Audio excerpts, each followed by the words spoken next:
الحمدللہ رب العالمین والصلاة والسلام علی محمد الامین فاعوذ باللہ من الشیطان الرجیم بسم اللہ الرحمن الرحیم۔ ہمارے ہاں بالعموم جو لوگ مذہب سے اپنی وابستگی یا تعلق کا اظہار کرنا چاہتے ہیں، ان کی زندگی میں جو چیز بہت نمایاں ہوتی ہے وہ مذہبی بحثیں ہیں۔ جس صاحب علم سے وہ متاثر ہوتے ہیں، جس نقطہ نظر کی طرف ان کا میلان یا رجحان ہوتا ہے، جو نظام فکر ان کے فکر و خیال کو متاثر کرتا ہے، اس کی تائید اور برتری ثابت کرنے کا ایک جذبہ ہے جو پھر ہم میں پیدا ہو جاتا ہے۔ انسان کا اگر آپ جائزہ لیں تو وہ ایک گہرا نفسیاتی احساس رکھنے والی مخلوق ہے۔ جب میں کہتا ہوں کہ انسان ایک گہرا نفسیاتی احساس رکھتا ہے تو اس کا مطلب یہ ہوتا ہے کہ انسان محض کسی فکر یا عقلی مقدمے کی تائید میں نہیں کھڑا ہوتا، بلکہ اس کے ساتھ بہت سارے ایسے دوسرے شخصی عوامل ہیں جو اس کا احاطہ کر لیتے ہیں، لیکن اس کا شعور نہیں ہوتا۔ اس کو ایک سادہ مثال سے ہم سمجھتے ہیں۔ ہمارے یہاں معاشرے میں اس وقت بہت سارے مذہبی افکار آپ کو نظر آتے ہیں، بہت سارے مذہبی علماء ہیں جو اپنے اپنی آراء پیش کر رہے ہیں۔ ہم لوگوں میں سے بعض لوگوں نے جب غامدی صاحب کی فکر کا انتخاب کیا تو وہ ایسا نہیں تھا کہ ہم سب نے ان کے سارے جو منہج فکر ہے یا ان کا پورا جو استدلال ہے اس کو سن کے، اس کو پڑھ کے، اس کو سمجھ کے اس کی طرف اپنے تعلق کا اظہار کیا ہو، بلکہ بالعموم یہ ہوتا ہے کہ جو نتائج ہمیں نظر آ رہے ہیں، جن نتائج کی موافقت ہمیں اپنے شخصیت کے ساتھ محسوس ہو رہی ہے، اس اثر کے تحت ہم فکر کا مطالعہ شروع کرتے ہیں۔ یعنی کچھ چیزیں خود ہمارے ہاں پہلے سے ڈیولپ ہو کے سامنے آ رہی ہوتی ہیں تو ہمیں اس صاحب علم کے ہاں اس کی مماثلت محسوس ہوتی ہے۔ اس کا ایک اور نتیجہ یہ نکلتا ہے کہ جب ہم اس کی فکر کو اپناتے ہیں، اپنانے کے بعد اس کے نتائج جو اس کے نزدیک ایک مشکل استدلال کے پروسیس سے گزر کے نکلے ہوئے ہوتے ہیں، ہمارے نزدیک ایسا نہیں ہوتا، بلکہ ہم یہ کہتے ہیں کہ جو کچھ ہماری خواہشات تھیں، جو کچھ ہمارے تقاضے تھے، جو کچھ ہم چاہتے تھے، اس کو ایک اچھے مذہبی اسکالر نے ایک زبان دے دی۔ تو اب ہوتا کیا ہے؟ ہوتا یہ ہے کہ جب کبھی اس مذہبی اسکالر پر یا اس عالم پر کوئی تنقید ہوتی ہے تو ہم اس تنقید کو در حقیقت اپنے اوپر تنقید سمجھ رہے ہوتے ہیں۔ اور آپ نے یہ بھی بالعموم دیکھا ہوگا کہ جب بھی آپ کی کسی محبوب شخصیت کے اوپر کوئی شخص زبان کھولے، انسان کی جو شخصیت ہے اس کے اندر اسی طرح سے مدافعت یا دفاع کا جذبہ پیدا ہوتا ہے جیسے وہ اپنی ذات، اپنی جان، اپنا مال، اپنی آبرو، اپنی عزت کی حفاظت کرتا ہے۔ یہ وہ جگہ ہے کہ جہاں سے عصبیت پیدا ہوتی ہے،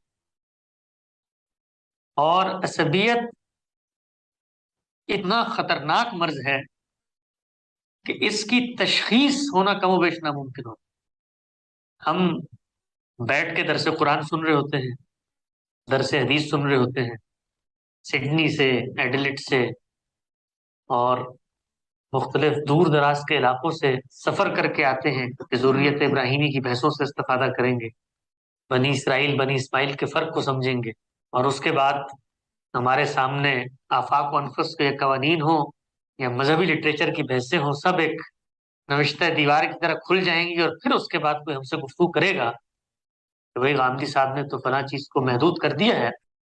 تو الحمدللہ اتنے زیادہ ہمارے پاس دلائل ہوں گے کہ اس کے بعد اس کے لیے سر چھپانے کی جگہ نہیں ملے گی۔ تو عمل دین کی طرف ہو رہا ہوتا ہے، دین کے رستے میں ہو رہا ہوتا ہے،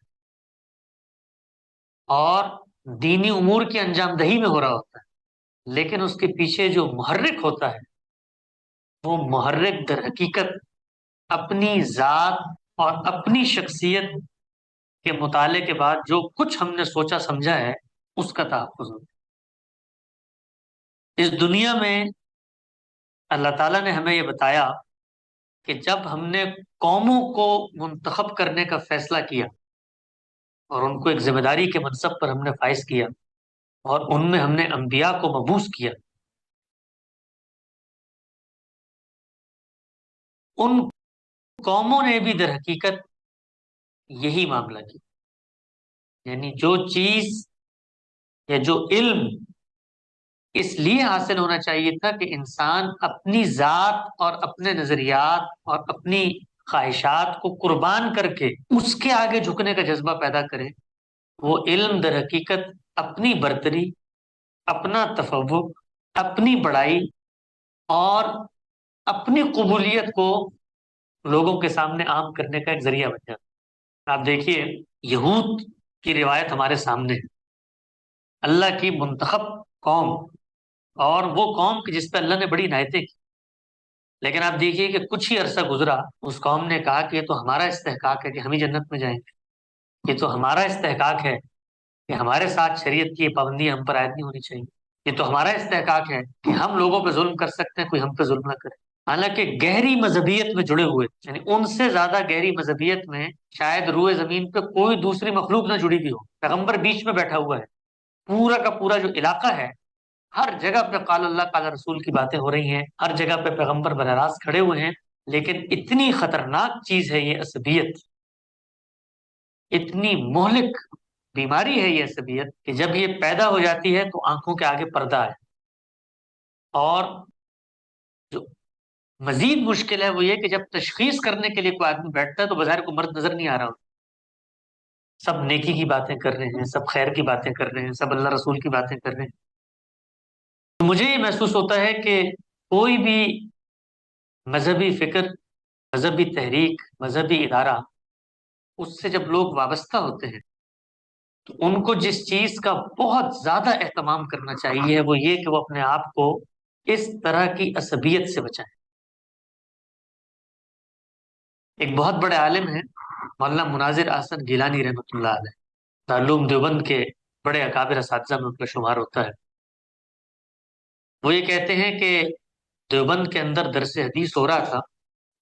تو ہم نے دیوبند کے ایک شیخ الحدیث تھے مولانا محمود الحسن صاحب دیوبندی، دیوبند کے بانیوں میں سے ہیں، بہت بڑا ان کا نام، شیخ الہند کا لقب ان کو دیا گیا۔ تو ان سے کہتے ہیں ہم نے پوچھا کہ یہ بتائیے کہ رسول اللہ صلی اللہ علیہ وسلم کی ناموس اور عزت پہ جب کوئی حملہ آور ہوتا ہے یا کوئی اس پر تنقید کرتا ہے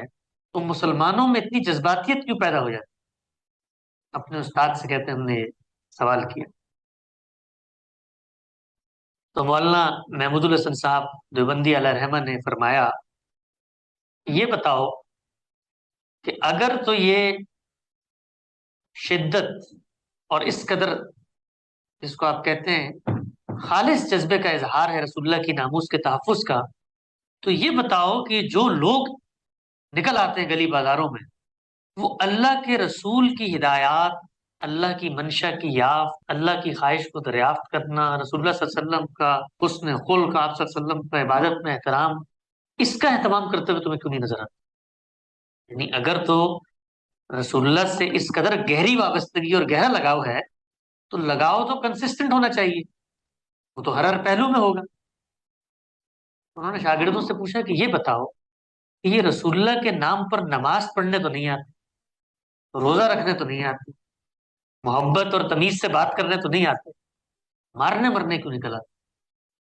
تو پھر خود ہی انہوں نے اس کا جواب دیا، انہوں نے کہا یہ مسلمانوں میں جو تمہیں اتنی شدت نظر آتی ہے اس کی وجہ یہ نہیں ہے کہ وہ سمجھتے ہیں کہ رسول اللہ صلی اللہ علیہ وسلم کی ناموس کی کسی نے بے توقیری کی ہے،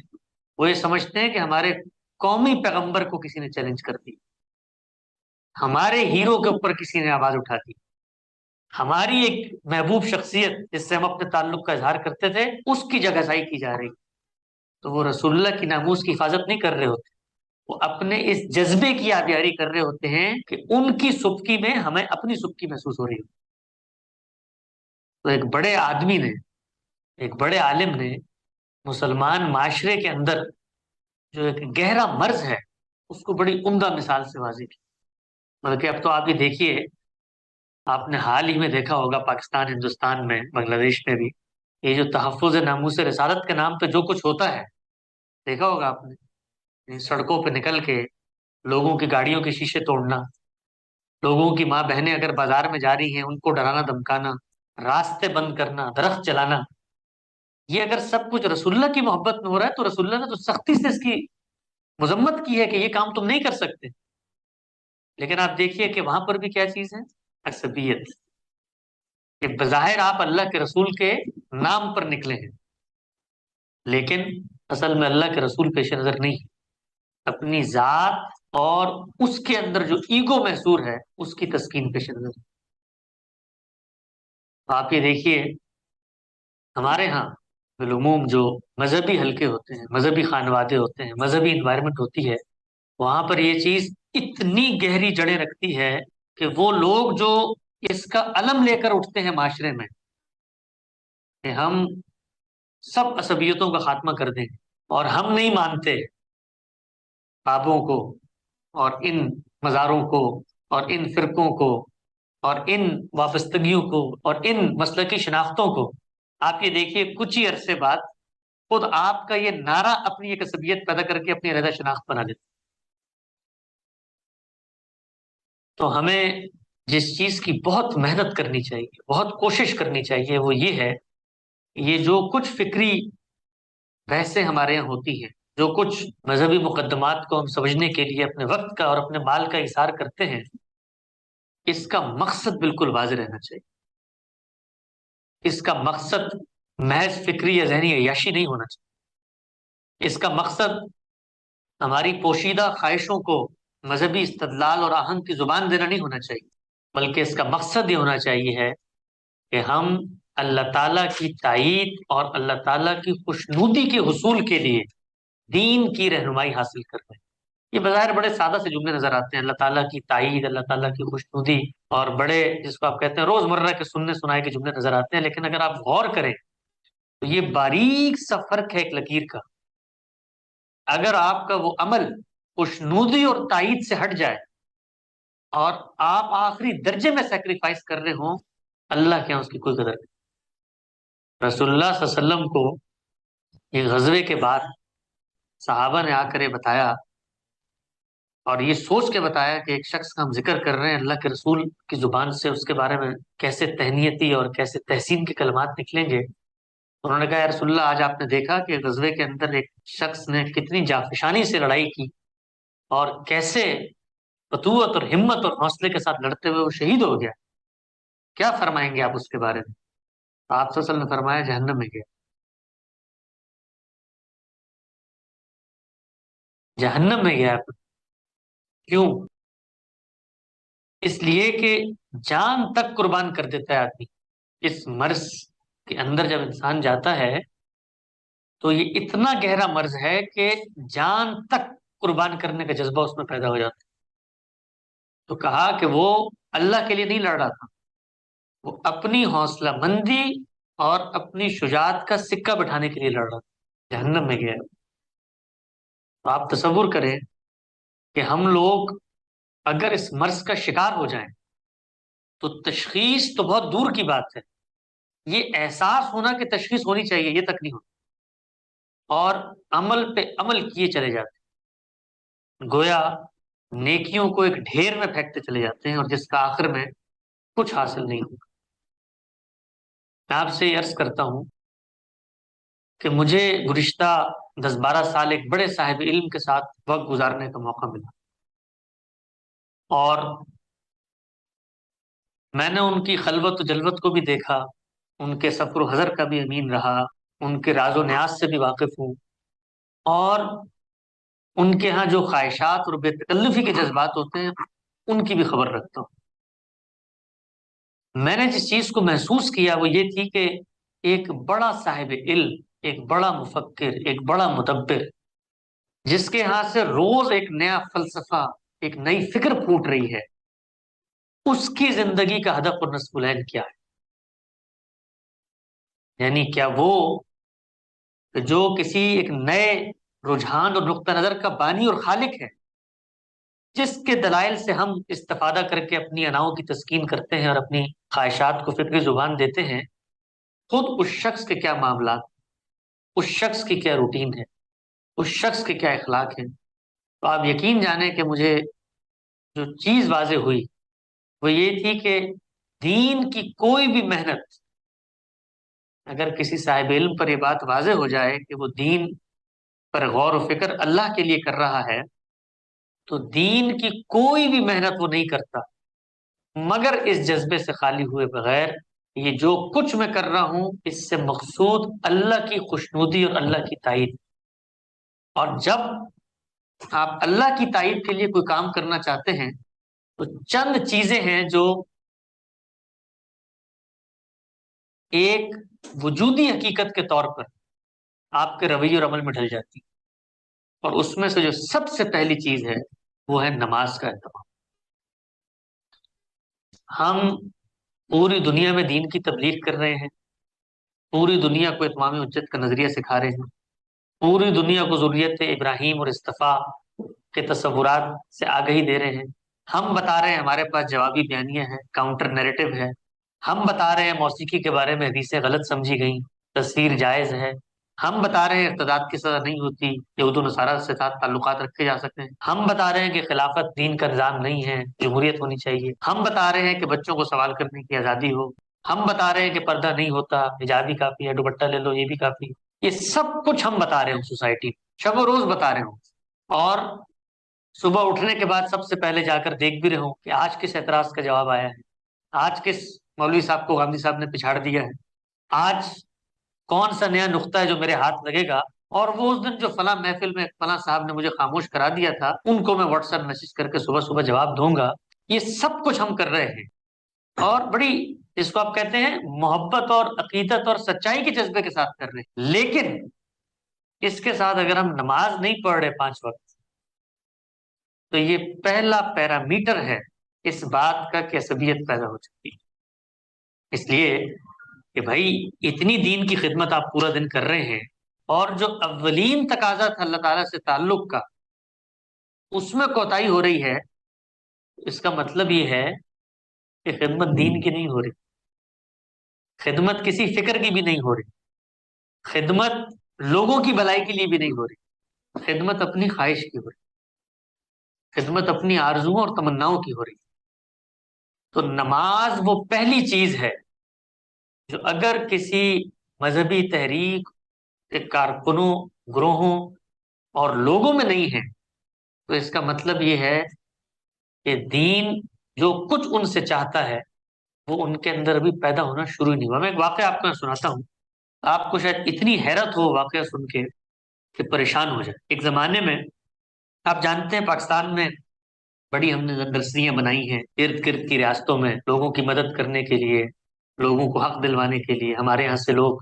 مسلح جدوجہد کے لیے جاتے تھے ادھر ادھر. تو میرا ایک پس منظر ہے خاص جس کی وجہ سے ایک ربط ضبط رہا ہر طرح کے لوگوں سے. ایک دفعہ میں ایک خاص علاقے میں پاکستان میں کہیں سفر کر کے جا رہا تھا تو مجھے سڑک پہ ایک صاحب میں نظر آئے. میں نے گاڑی روک لی، میرے جان پہچان کے آدمی تھے، بڑے عالم تھے. تو میں نے ان سے کہا کہ آپ یہاں کیا کر رہے ہیں؟ تو انہوں نے کہا میں یہاں پر ایک جگہ پر خطاب کرنے کے لیے آیا ہوں، وہاں میں خطاب کرنے جا رہا ہوں. تو آپ بھی ساتھ چلیں؟ میں نے کہا ٹھیک ہے جی میں چلتا ہوں. کن سے خطاب کرنے جا رہے ہیں؟ انہوں نے کہا میں ان لوگوں سے خطاب کرنے جا رہا ہوں جو کشمیر کے اندر لوگوں کی مدد کے لیے وہاں پر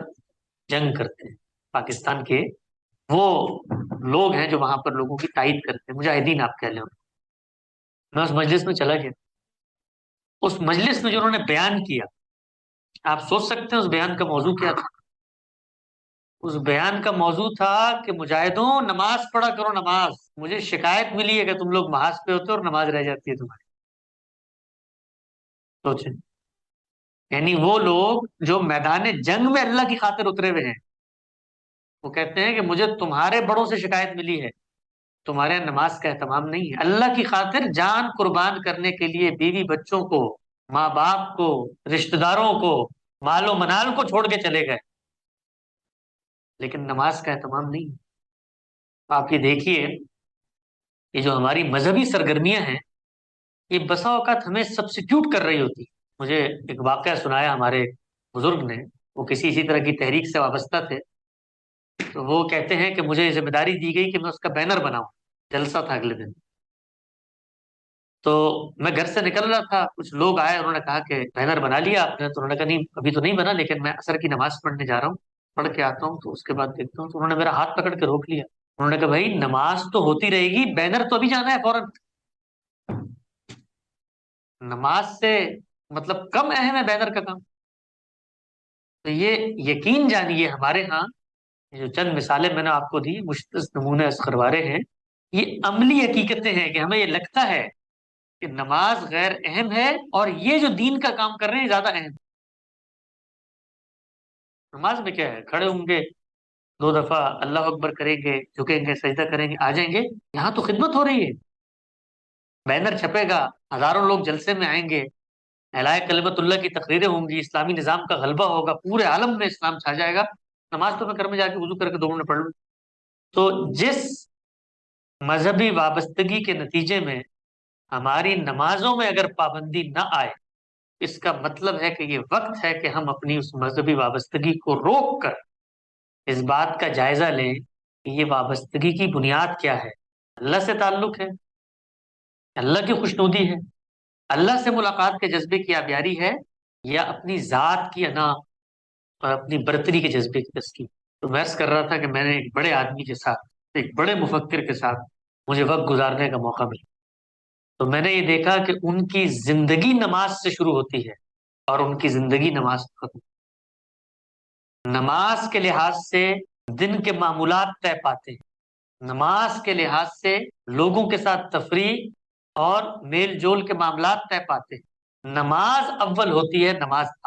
نماز ظاہر ہوتی ہے، نماز باطن. وہ عمراء و بادشاہ کی مجلس میں بیٹھے ہوں اور نماز کا وقت ہو جائے، ان کے لیے اس چیز کی کوئی اہمیت نہیں ہوتی کہ میری فکر سننے کے لیے ایک بہت بڑا آدمی میرے پاس آیا اور اگر وہ قائل ہو گئے تو دنیا بدل جائے گی. نہیں، میرے رب نے مجھے بلا لیا ہے، اب میں نے سب کاموں کو چھوڑ کے اس کی طرف جانا. میں نے یہ دیکھا کہ اللہ تعالیٰ کے ساتھ وفاداری کا ایسا تعلق پھر استوار ہوتا ہے کہ نماز کوئی ذمہ داری یا بوجھ نہیں لگتی، بلکہ نماز آپ کی شخصیت میں جس طرح بھوک کی جبلت ہے نا، بھوک پیدا ہوتی ہے، اسی طریقے سے اللہ سے ملاقات کے جذبے کا احساس پیدا ہو. جب ظہر پڑی ہے تو عصر کا انتظار کروں، عصر پڑی ہے تو مغرب کا انتظار کروں، مغرب پڑی ہے تو عشاء کا انتظار کروں، اور عشاء پڑی ہے تو تہجد کا انتظار کروں. تہجد میں اٹھوں، اپنے رب سے لو لگاؤں، اپنے رب سے بات چیت کروں. وہ لوگ جو آپ کو دنیا میں کبھی بھی علم، عقل اور ریزننگ اور لاجک کے علاوہ بات کرتے ہوئے نظر نہیں آئیں گے،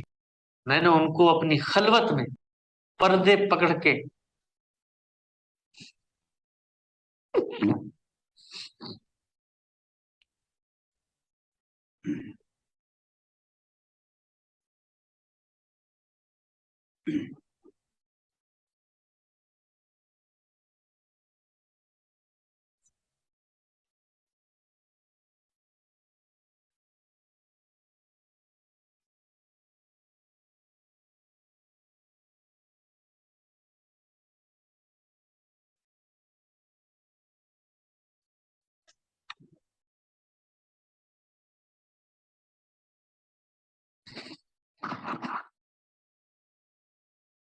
تو جو دین آپ کے اندر یہ جذبہ نہ پیدا کرے کہ اللہ سے ملاقات کی خواہش، اور اس ملاقات میں 5 وقت تو ابتدا ہے، یعنی یہ ایسے ہی ہے کہ جیسے آپ دن میں 2-3 دفعہ کھانا کھاتے، وہ تو لازم ہے آپ کے لیے، لیکن اس کے بعد پورا دن اس لذت کام و دہن کی تسکین کا ہم سامان کرتے رہتے ہیں. کبھی چائے پیتے ہیں، کبھی بسکٹ کھاتے ہیں، کبھی سموسے کھاتے ہیں. جی تو ہم اسی بنیادی ایک کھانے پہ بھی لیتے ہیں، لیکن ایک طلب جب عمل میں ڈھلتی ہے تو پھر وہ تنوعات میں آگے بڑھتی ہے، اس کے اندر بڑھوتری اور فروتنی ہوتی ہے. تو یہی معاملہ نماز کا ہے. اگر ہمارے ہاں نماز کی پابندی نہیں ہے اور درس حدیث، درس قرآن، منتھلی گیٹ ٹوگیدر، ریٹریٹ، اتمام حجت کے لیکچر سننے کی بڑی طلب ہے، تو اب یہ وقت ہے کہ ہم اپنے آپ کو روکیں، ان نیکی اور خیر کے کاموں سے روکیں، اس لیے کہ یہ نیکی اور خیر کے کام اب ہماری شخصیت پہ حجاب بنتے چلے جاتے، اس حجاب کو اتاریں اور ایک دفعہ رک کے پھر سے اپنا جائزہ لیں کہ جو کچھ ہماری دینی وابستگی ہے اللہ کی رضا کے لیے ہے، اللہ کی خوشنودی کے لیے ہے، اللہ کی منشا کی یافت، اس کی خواہش کو دریافت کرنے کے لیے ہے یا نہیں ہے۔ اگر ہے تو پہلا لٹمس ٹیسٹ وہ نماز۔ اس کے بعد جو دوسرا پیرامیٹر ہے، میجرنگ یارڈ سٹک ہے، وہ یہ ہے کہ جس وقت انسان باہر نکلتا ہے، بازار میں جاتا ہے، نوکری کرتا ہے، لوگوں سے ملتا ہے، تو وہاں بہت سے ایسے نتائج ہوتے ہیں کہ اگر آپ نے حسن تدبیر سے، اچھے اخلاق سے کام نہ لیا، ان بھیانک نتائج کو آپ کو فی الفور بھگتنا پڑ سکتا ہے۔ مثلا آپ کسی دکان پہ گئے ہیں اور آپ نے بدتمیزی سے بات کی، سختی سے بات کی، آپ اپنے دفتر میں گئے ہیں، اپنے باس سے کوئی چڑھ کے بات کی، یا اس کو دو جملے سنا دیے، تو اس سب کا نتیجہ 2 منٹ میں مرتب ہو کے سامنے آ جائے۔ تو انسان خارج میں بڑا خوش اخلاق ہوتا ہے، بڑا باوست ہوتا ہے، بڑا نرم خو ہوتا ہے، بڑا حلیم اور بڑا ہی مدبر ہوتا ہے، اس لیے کہ خارج اور سماج میں کچھ مجبوریاں ہیں جو لاحق ہیں، اگر آپ نہیں کرتے تو پھر کچھ نتائج ہیں جو آپ کو بھگتنے پڑیں گے۔ لیکن ہم سب یہ دیکھتے ہیں کہ ایک جگہ ایسی ہے کہ جہاں پر نتیجے کا خوف دل سے اٹھ جاتا ہے، اور وہ جگہ ہوتی ہے ہمارا گھر۔ اس لیے کہ گھر پہ تو پردہ داری ہوتی ہے، چار دیواری ہوتی ہے، آپ کی حکومت ہوتی ہے، آپ کی برتری ہوتی ہے، لوگوں کے آپ سے مفادات وابستہ ہوتے ہیں، زبان نہیں کھول سکتے۔ تو ہم لوگ اگر دین کا کام کر رہے ہیں، مذہبی تحریکوں سے وابستہ ہیں، اور ہمارے گھروں کے اندر ہمارے وہ معاملات نہیں ہیں جو گھروں سے باہر ہے، تو یہ دوسرا لٹمس ٹیسٹ ہے کہ ہمارا کسی بھی دینی فکر سے تعلق اور وابستگی وہ محض اپنی عصبیت کے تحفظ اور اپنی انا کی تسکین۔ میں نے پچھلے دنوں یہ قصہ سنایا تھا، موقع ہے مختصر پھر سنا دیتا ہوں، کہ ایک سالک نے اپنے شیخ سے پوچھا کہ یہ بتائیے کہ ہمیں کیسے معلوم ہوگا کہ ہم اللہ کی نظر میں کیا ہیں، کیسے ہیں؟ شیخ نے اس سے کہا کہ یہ بتاؤ کہ رسول اللہ پہ سب سے پہلے کون ایمان لایا؟ سب نے کہا سیدہ خدیجہ۔ کہ پھر کون ایمان لایا؟ سب نے کہا آپ کے دوست سیدنا ابوبکر۔ کہ پھر کون ایمان لایا؟ کہ آپ کے خادم، آپ کے غلام سیدنا زید۔ تو شیخ نے کہا کہ دیکھو، وہ بیوی جو ہر راز و نیاز کی ساتھ، ہر سفر و حضر کی امین، ہر اندر باہر کو جاننے والی، وہ دوست کہ جس کے ساتھ بے تکی کے سارے لمحات گزرتے ہیں،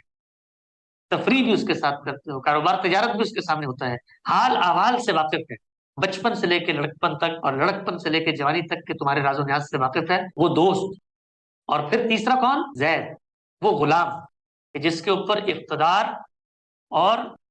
تمہارے جبر کے سارے تیر چل سکتے ہیں، اور وہ نوکر اور وہ غلام جو جانتا ہے کہ تم گھر کے اندر اور گھر کے باہر کیا ہو۔ یہ تین لوگ سب سے پہلے رسول اللہ پہ ایمان لائے، بیوی، دوست اور ملازم۔ کیوں؟ فرمایا شیخ نے اس لیے کہ وہ یہ جانتے تھے کہ یہ شخص جو بات کر رہا ہے مختلف نہیں ہے، گھر کے اندر یہ گھر کے اندر سچا ہے، اس لیے یہ باہر بھی سچا ہو، یہ گھر کے اندر اخلاقی معیارات کو پورا کرتا ہے، اس لیے باہر بھی کرتا ہوں، اس لیے باہر بھی کرتا ہوں، یہ گھر کے اندر خدا خوفی کے ساتھ جیتا ہے، اس لیے باہر بھی کھڑے ہو کے اگر دعوی نبوت کر رہا ہے تو اس کے دل میں خوف ہے۔ تو ہم لوگوں میں سے آپ نے دیکھا ہوگا کہ اکثر مذہبی تعلق بھی ہو، نمازیں بھی پڑھتے ہوں، جو سب سے بڑی کمی ہوتی ہے وہ گھر پہ چڑھ کے بات کرنا، بدتمیزی سے بات کرنا، اونچی آواز میں بات کرنا، اسی طریقے سے برے الفاظ، برے القابات کہنا، دوسرے کا مذاق اڑانا۔ یہی معاملہ ہم دیکھتے ہیں زیادہ تر شوہروں کیا پایا جاتا ہے، اس لیے کہ ان کو یہ پتا ہوتا ہے کہ گھر کا تو میں سربراہ ہوں، گھر کے بلز میں نے دینے ہیں، گھر کا سارا کارخانہ مجھے ہی چل رہا ہے، یہ بیچاری کہاں جائے گی، کس کے پاس جائے گی؟ اور جا کر اگر کسی کو میری شکایت بھی لگائے گی تو اپنی ناک کٹوائے گی، تو یہ جذبہ ہے جو پھر آپ کو طاقت دیتا ہے کہ آپ زیادتی کرتے چلے جائیں، کرتے چلے جائیں، کرتے چلے جائیں۔ تو ہمارے استاد نے ایک جملہ ایک دفعہ فرمایا تھا، آپ لوگوں نے سنا ہوگا، کہ اس دنیا میں جو امتحان ہے اس کا سب سے بڑا مرکز آپ کا اپنا گھر ہے۔ باہر کے سارے پرچے پاس ہو جاتے ہیں، باہر بڑی سماجی اخلاقیات کے معاملات ٹھیک ہو جاتے ہیں، لیکن گھر میں بچوں کے ساتھ سختی سے بات کرنا، غصے سے بات کرنا، بدتمیزی سے بات کرنا، اس کے نفسیاتی اثرات تو جو ہوں وہ ہوں، اس کے خارجی نقصانات جو ہوں وہ ہوں، لیکن جو سب سے بڑی آزمائش پیدا ہوتی ہے وہ یہ کہ آپ کی اپنی شخصیت کی پاکیزگی وہ ختم ہوتی چلی جائے۔ اگر یہ معاملہ ہو رہا ہے کہ ہم لوگوں کو، مجھ سے ایک دفعہ ایک صاحب نے پوچھا کہ آپ یہ بتائیے، آپ اتنے بڑے صاحب علم کے ساتھ وقت گزارتے ہیں، تو جو اللہ والے ہوتے ہیں ان کے یہاں تو کبھی نہ کبھی کوئی کوئی ایسے معجزے کا صدور، کوئی ایسی چیز کی سامنے تو آ ہی جاتا ہے، تو کبھی کچھ آپ کو کوئی نظر آیا، کوئی اشارہ، کوئی اللہ کی تائید کا، کوئی آپ نے معجزہ دیکھا؟ تو میں نے کہا ہاں، میں نے ایک معجزہ دیکھا ہے، اور وہ معجزہ یہ دیکھا ہے کہ وہ آدمی جو گھر میں ہے وہی باہر ہے، اور جو باہر ہے وہی گھر میں۔ اس سے بڑا کوئی معجزہ نہیں ہو سکتا کہ میں نے اس شخص کو گھر میں وہ بات کرتے دیکھا ہے جو وہ باہر کرتا ہے، باہر وہی بات کرتے دیکھا ہے جو گھر میں کرتا ہے۔ وہ جو لوگوں کو تلقین کرتا ہے وہ اس پہ عمل درآمد کا سب سے پہلا نمونہ اپنے گھر میں دکھاتا ہے۔ اور آپ یہ دیکھیے کہ گھر وہ جگہ ہے جہاں سب سے زیادہ آپ کو اس کا سامنا کرنا پڑتا ہے، اس لیے کہ ہر لمحے کوئی نہ کوئی فیصلہ کرنا ہو، وہ کپڑوں سے لے کر گاڑی لگانے تک، وہ کھانے میں نمک سے لے کے بچوں کی اسکولنگ تک، ہر لمحے آپ کوئی نہ کوئی فیصلہ کر رہے ہو۔ شام کو آپ نے شادی پہ جانا ہے، دن میں آپ نے درس قرآن سننا ہے، دین کو ڈاکٹر کے بعد، آپ کی زندگی ایک مجموعہ معمولات ہوتی ہے۔ اس مجموعہ معمولات میں اگر آپ اخلاقی معیارات پر کمپرومائز کر رہے ہیں تو اس کا مطلب یہ ہے کہ جو دین کا کام خارج میں ہو رہا ہے اس کا دوسرا لٹمس ٹیسٹ یہ ہے کہ آپ اس میں فیل ہو جائیں۔ نماز اور لوگوں کے ساتھ حسن سلوک، سیدہ عائشہ رضی اللہ تعالی عنہ سے مروی بعض روایات ہیں کہ جس میں اللہ کے پیغمبر کی حالت نزاع، بالکل رخصتی کے عالم میں جو نسائیں ہم تک پہنچی ہیں، ان کے چند جملے ملتے ہیں۔ رسول اللہ صلی اللہ علیہ وسلم کی جو آخری نصیحتیں تھیں وہ یہ تھی کہ الصلاۃ وما ملکت ایمانکم، الصلاۃ وما ملکت، نماز پڑھتے رہنا، نماز پڑھتے رہنا اپنے غلاموں سے، غلامی یہاں ایک استعارے کے طور پہ، وہ لوگ جو تمہارے زیر دست ہیں ان سے حسن سلوک کر، ان کے ساتھ خیرخائی کا جذبہ رکھنا، اس لیے کہ دین کی پوری دعوت کا مقصد کیا ہے؟ میرا تزکیہ، میری پاکیزگی، میری طہارت۔ اور اگر میں یہ دو کام نہیں کرتا تو سب سے پہلے میں عالمگیر بد اخلاقی کا ارتکاب کرتا ہوں نماز سے دور ہو کر، اس لیے کہ کائنات کا پالنہار تھا، رہی تھی کہ میں اس کے پاس جاؤں اور سلام کروں اور اپنا جبھی اس کے سامنے رکھ دوں۔ میں نے اپنے اس حق کو جو اس کا مجھ پر قائم ہوتا نہیں پہچانا، اور اسی طریقے سے میرا جو سب سے بڑا امتحان تھا وہ ایک گھر اور چار دیواری کے اندر اس دین کی بنیاد کا ظہور تھا، میں اس میں نہ تھا۔ تو ہم سب کو یہ چاہیے ہے کہ جب بھی کبھی زیادہ دینی لٹریچر اور زیادہ دینی پروگرام سننے کا جذبہ پیدا ہو تو پلٹ کے یہ دیکھنا چاہیے کہ ان دو معاملات میں ہمارا کیا عالم، ان دو معاملات میں ہم کہاں کھڑے ہیں۔ اگر ان دو معاملات میں کوئی کمی ہے تو یہ وقت ہے کہ آپ اپنی اس دینی سرگرمی کو معطل کر چھوڑ دیں، قرآن پڑھ رہے ہیں قرآن چھوڑ دیں، حدیث پڑھ رہے ہیں حدیث چھوڑ دیں، کیونکہ نہ آپ قرآن پڑھ رہے ہیں نہ آپ حدیث پڑھ رہے ہیں، آپ اپنے نفس کی کتاب پڑھ رہے ہیں۔ اللہ تعالیٰ سے یہ دعا ہے کہ سب سے پہلے وہ مجھے اور پھر ہم سب کو اس کی توفیق دے کہ ہم لوگ دین کے سچے طالب علم بنے، اور دین کا جب کوئی طالب علم بنتا ہے تو وہ دین کے مقصد کو اپنی زندگی کا وظیفہ بناتا ہے، وہ علمی فکری بحثوں میں گم ہو کر اس مقصد سے اپنے آپ کو دور نہیں کر لیتا۔ اگر وہ یہ کام کر لیتا ہے تو روئے زمین پہ اس سے بڑا بد نصیب کوئی نہیں۔ اور ایک آخری بات کہہ کے گفتگو کا خاتمہ کرتا ہوں، اللہ تعالیٰ نے دنیا میں جزا و سزا کا جو اصول بیان کیا ہے وہ یہ ہے کہ لیبلوکم فیما آتاکم، کہ قیامت میں اس چیز کا میں حساب کروں گا کہ جو علم میں نے تمہیں دیا تھا، جو علم میں نے تمہیں دیا تھا، جتنا علم تمہیں ملا تھا اس کے مطابق سوال و جواب ہو۔ تو ہم مذہبی لوگ جو علم کے کنٹینرز کو اٹھا کے اپنے کندھوں پہ پھر رہے ہوتے ہیں، اللہ کی اس آزمائش میں خود کو جھونک رہے ہیں کہ کل اپنا یہ بھی عذر نہ پیش کر سکیں کہ اللہ ہمیں تو علم ہی نہیں تھا اس بات۔ اللہ تعالیٰ پوچھیں گے بھائی پورا دن تو آپ مولانا حمید الدین فراہی، مولانا امین حسن اصلاحی، جاوید احمد غامدی، اتمام حجت، نظم قرآن، لفظ سے معنی پہ صحیح استدلال، قطعی الدلالہ اور ضمنی الثبوت، یہ ویسے کر رہے ہوتے تھے، قرآن سے واقف نہیں تھے؟ یہ کیسے ہو سکتا؟ پورا دن تو لوگوں کو پڑھ پڑھ کے سناتے تھے جوابی بیانیہ کیا ہوتا ہے، نظم اجتماعی سے متعلق تقاضے ہیں، یہ فرد سے متعلق نہیں ہے، اور ریاست کی کوئی جوریڈکشن نہیں ہے۔ پورا دن تو میری شریعت سمجھا رہے ہوتے تھے پوری دنیا کو تم، اور تم کہہ رہے ہو کہ تمہارا یہ عذر قبول کر لوں کہ تمہیں علم نہیں تھا۔ تو یہ علم ہمارے لیے اس دن سب سے بڑی پاؤں کی زنجیر بن جائے، اور ہم اس دن حسرت کریں گے کہ یا اللہ اے کاش ہم ان مذہبی تحریکوں اور گروہوں میں نہ گئے ہوتے، ایک عام سے آدمی ہوتے سڑک پہ ریڑھی لگانے والے، تو یہ عذر تو پیش کر دیتے کہ اللہ میں پتہ نہیں تھا، تو ہماری وہ محرومی دنیا میں وہاں پر نعمت بن جاتی، لیکن وہ بھی نہیں پیش کر سکتے ہم مذہبی لوگ۔ تو رسول اللہ صلی اللہ علیہ وسلم سے کسی نے پوچھا کہ قیامت کے دن یہ حساب و کتاب کا کیا معاملہ ہو؟ تو آپ نے کہا یہ جو فقیر فقراء غریب مسکین ہے نا، فوراً چھوٹ جائیں گے، اور یہ جو تمہیں بڑے بڑے مال و منال والی بڑی بڑی شخصیاں اور بڑے آسودہ حال جن کے آگے ہٹو بچوں کا شور یہ ہوتا ہے، لائنوں میں لگے ہوئے ہوں گے، فراغت نہیں ہو رہی ہوگی، اس لیے کہ دنیا میں اللہ نے اس کو جو محرومی دی تھی غریب کو، وہ آخرت میں اس کے لیے نعمت بن گئی، اور دنیا میں جو اس کو اللہ نے مال دیا تھا وہ آخرت میں اس کے لیے آزمائش بن گئی۔ تو علم کا پہلا رستہ یہ ہے کہ آپ کے شعور اور عمل میں وہ ڈھلے۔ اگر قرآن مجید کا نظم قرآن سمجھنے کے بعد نماز کی پابندی نہیں ہو رہی، ایسا نظم قرآن آپ کو ایک عام بے نمازی سے زیادہ اور بڑا خطرناک مجرم بنا ہے۔ تو ہم مذہبی لوگوں کی بڑی سخت اور بڑی شدید آزمائش، ہمیں بظاہر اس کا اندازہ نہیں ہوتا کہ ہم اللہ تعالیٰ کے سامنے کوئی عذر پیش کرنے کے قابل نہیں رہے، لہٰذا یہ وقت ہے، اسی وقت سے ہم سب یہ عہد کریں کہ ہم پیچھے مڑ کے پلٹ کے، انسان کمزور، ناتواں، ناقص اور ناکارہ اور اجرت پسند مخلوق ہے، غلطیوں پہ غلطیاں کرتے چلا جاتا ہے، لیکن اللہ ہی کی یہ عنایت ہے کہ اس نے مہلت کا یہ وقت دیا ہے، اور انابت کا جذبہ پیدا ہو جائے تو اس سے بڑی اللہ کی کوئی رحمت نہیں۔ تو ہم لوگ اپنا جائزہ لیں، کاغذ قلم لے کے لکھیں کہ کتنی دیر گاندھی صاحب کی تقریر سنی اور کتنی دیر نمازیں،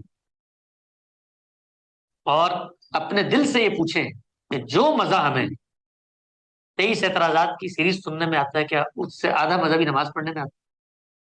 اپنے دل سے پوچھیں اپنے دل سے کہ جو کچھ ہم اپنے اکابر کے قصے سن رہے ہوتے ہیں، اپنے بزرگوں کی داستانیں سن رہے ہوتے ہیں، جو لطف اور جو تعلق اور جو تہنیت کے جذبات اس میں سامنے آتے ہیں، یہ کبھی یہاں بھی پیدا ہوئے؟ وہاں تو بڑے جھک جھک کے سلام کر رہے ہوتے ہیں، بڑی چپلیں سیدھی کر رہے ہوتے ہیں، بڑے ان کو بتا رہے ہوتے ہیں ہم آپ کے مطیع فرما بردار ہیں، اور ان کی عزت کو اصل میں خدا اور دین کی عزت سے جوڑ رہے ہوتے ہیں۔ تو کیا یہ جذبہ گھر پہ بچوں سے بات کرتے ہوئے پیدا ہوا، بیوی سے گفتگو کرتے ہوئے پیدا ہوا، کہ سوچیں کہ وہ ایک عزت نفس رکھنے والی زندہ مخلوق ہے، اس کے دل پہ کیا گزر رہی ہوگی ہمارے سختی کے الفاظ، ہماری یہ ترشی کی باتیں، ہمارے یہ نوکیلے جملے؟ تو یہ وقت ہے، آج سے ہی ہماری دینی ورکشاپس کا یہاں پہ آغاز ہوا ہے اور فکری موضوعات پر ہے، تو ان فکری موضوعات کو سنتے وقت یہ پیش نظر رکھیں کہ یہ وقت کا ضیاع ہوگا اور آخرت کی نامرادی ہوگی کہ اگر ہم اس جذبے سے خالی ہو کر اپنے علم اور اپنی فکر کو بڑھائیں گے۔ وہ علم نہیں زہر ہے احرار کی، جس علم کا حاصل جہاں میں دو کفے جو، یعنی وہ علم نہیں ہوتا کہ جس کا حاصل کیا ہے کہ تھوڑا سا کچھ منافع حاصل ہو جائے، بھیجا ادب و فلسفہ کچھ چیز نہیں ہے، اسباب ہنر کے لیے لازم ہے تگ و دو، ہمیں اللہ کے لیے تگ و دو کرنی، اللہ سے لو لگانی ہے، اللہ کو راضی کرنا ہے۔ اقول قولی ھذا واستغفر اللہ لی ولکم ولسائر المسلمین۔